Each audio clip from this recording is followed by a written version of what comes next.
Sabe aquela mágica de apertar um interruptor e de repente tudo se ilumina? É algo que a gente faz todo dia, sem nem pensar. Mas por trás desse simples gesto existe um universo inteiro, uma força invisível em movimento. Bom, hoje a gente vai mergulhar nesse universo e desvendar como essa força realmente funciona. Nosso roteiro de hoje é uma verdadeira jornada. A gente começa com um interruptor ali na parede, passa pelos conceitos que são a base de tudo e vai expandindo nosso olhar até chegar na rede elétrica inteira. E no final, vamos ver como tudo isso se conecta com o futuro da automação.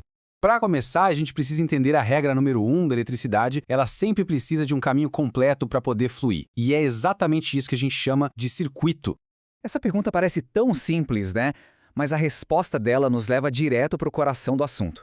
O que, de fato, está rolando dentro dos fios quando aquele botão é acionado? A primeira coisa a entender é que a eletricidade em si a gente não vê, ela é invisível. O que a gente percebe são os efeitos dela. A luz que vem da lâmpada, o calor do chuveiro, o movimento de um ventilador.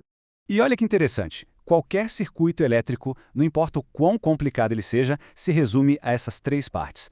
Tem a fonte, que é de onde vem a energia, a carga, que é o que usa essa energia para fazer alguma coisa útil, e o controle, que é o que deixa a gente ligar ou desligar tudo. É um ciclo. Se uma parte falhar, o sistema todo para. Agora que a gente já entende o caminho, vamos conhecer as forças que governam o movimento da eletricidade dentro dele. São três conceitos que trabalham juntos o tempo todo. São os três grandes. Para ficar fácil de entender, pense na tensão como a pressão da água dentro de um cano. É a força que está ali pronta para empurrar energia assim que tiver um caminho livre.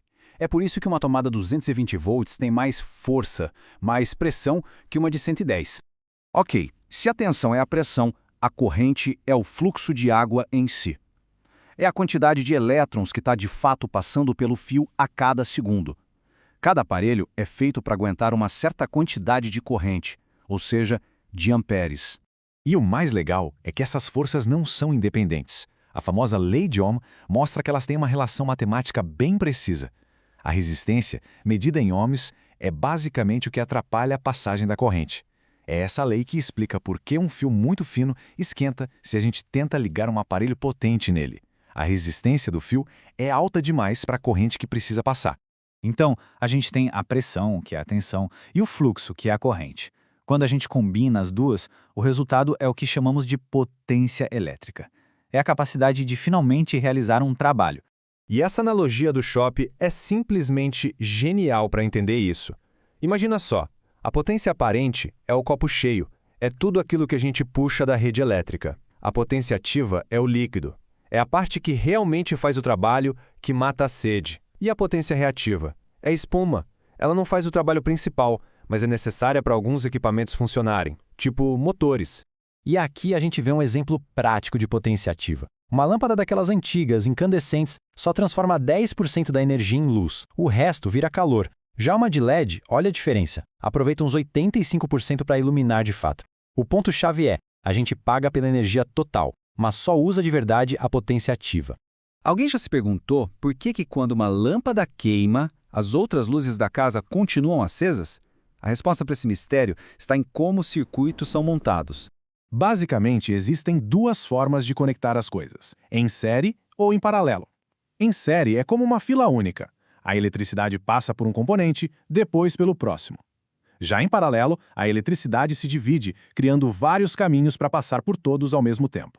A primeira consequência de um circuito em série é que a tensão total, a pressão da fonte, é dividida entre cada lâmpada. Com menos pressão para cada uma, o brilho delas diminui. E claro, se uma delas queimar, a fila inteira para, o circuito se abre.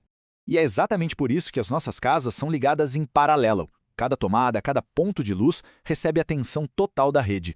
Isso garante que tudo funcione na potência máxima. E mais, cada um tem seu próprio caminho. Então, se um aparelho der problema, os outros continuam funcionando numa boa. Certo. Agora vamos ampliar um pouco a nossa visão. De onde é que vem toda essa energia que chega nesses nossos circuitos em paralelo? A energia que chega em casa é a corrente alternada, a famosa CA. Diferente da corrente contínua de uma pilha, que só vai numa direção, a CA fica invertendo seu fluxo o tempo todo. E a grande vantagem disso é que a tensão dela pode ser aumentada ou diminuída facilmente com transformadores. Isso é fundamental para transportar energia por distâncias enormes sem perder muito no caminho. Essa jornada é incrível. A energia é gerada nas usinas, daí a tensão é elevada para centenas de milhares de volts para poder viajar pelo país com o mínimo de perda. Quando chega perto do destino, ela passa por subestações que vão diminuindo essa tensão até chegar num nível seguro para a gente usar em casa. E assim, a gente volta ao nosso ponto de partida, o interruptor. Só que agora, vamos ver como todo esse conhecimento de circuitos abre as portas para o futuro da automação. Essa frase aqui é a chave. Usando o mesmo princípio do circuito em paralelo que a gente acabou de ver, dá para ligar um interruptor comum e um dispositivo de automação, tipo um relé inteligente, controlando a mesma lâmpada.